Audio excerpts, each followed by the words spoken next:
নন্দিনীও ল'ৰাটো মৰি থাকিল।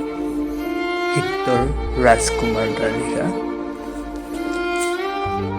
নন্দিনীও আই, ল'ৰাটো মৰি থাকিল। মাকে চাব পৰা নাই। ল'ৰাটোৰ মুখ নিথৰ হৈ পৰি আছে হস্পিতালৰ এখন বিচনাত। তই কৈছিলি তাৰ হেনো ভালে।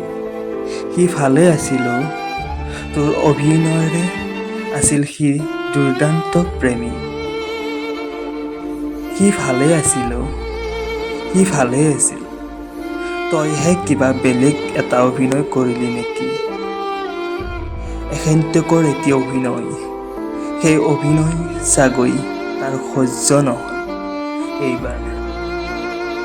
ইমান গতি, ইমান বেগ, ইমান ক্ষতি, ইমান চেক।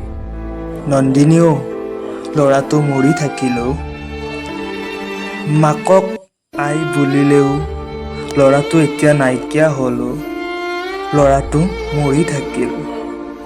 তোৰ অভিনয়েৰে আছিল সি দুৰ্দান্ত প্ৰেমী। সেই অভিনয় চায়ে সি মৰিল।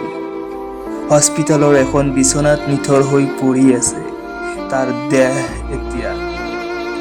সেই দেহ এতিয়া চেঁচা। সেই দেহত এতিয়া তেজ নাই। সেই দেহত এতিয়া উত্তেজনা নাই। সেই দেহত এতিয়া অনুভূতি নাই। কাটিলেও তেজ নোলায়, জ্বলালেও গম নাপায়। নন্দিনীও ল'ৰাটো মৰি থাকিল। তোৰ চাগৈ দুখ লাগিছে ন?